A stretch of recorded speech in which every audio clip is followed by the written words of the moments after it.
Lamar, analyste santé. Bonjour, Diane. Bonjour, Jean-François.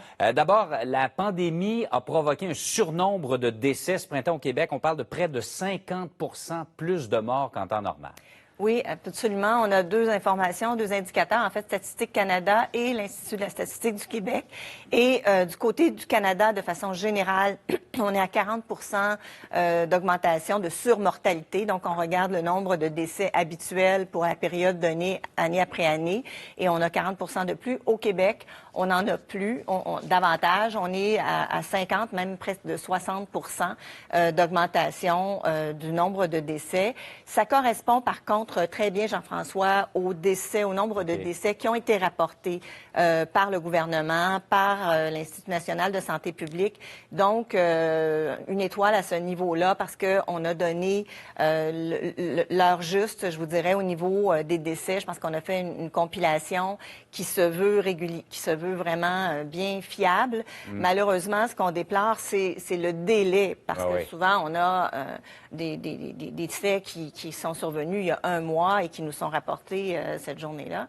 Encore aujourd'hui, on a 30 décès qui remontent à il y a plus d'une semaine. C'est ça. Vous savez, à travers ça, ce qui transparaît, c'est le manque d'organisation, le manque de coordination entre le ministère et le terrain, en passant par l'intermédiaire des CIS et des CIUS.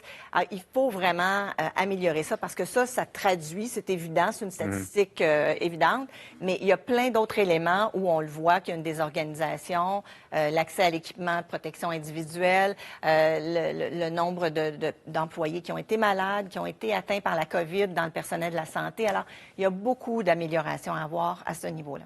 Par ailleurs, l'Organisation mondiale de la santé prévient que le monde est entré dans une phase dangereuse à mesure qu'on abaisse les mesures de confinement un peu partout. Oui, et c'est un message vraiment d'alerte internationale. On vient de finir une conférence de presse côté de l'Organisation mondiale de la santé.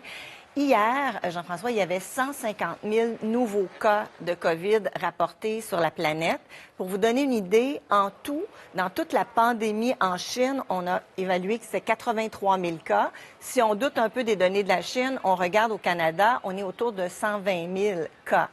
Alors, ça, c'est depuis février. Alors, 150 000 nouveaux cas en une journée. Quand on pense aux éclosions multiples aux États-Unis, la Floride, la Californie, le Texas, le Brésil, le Mexique, l'Inde, vraiment, il y a des éclosions majeures dans des pays très populeux.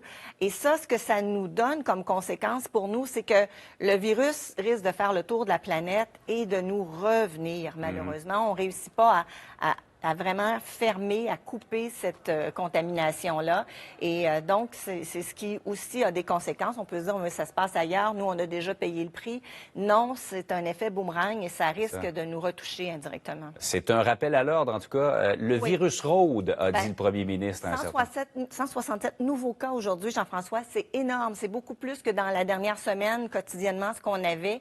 Alors, c'est un rappel à l'ordre, effectivement. Les mesures doivent s'appliquer. La fin de semaine s'annonce belle, mais respectons les mesures de distance. Rappelons-nous d'où on arrive, effectivement.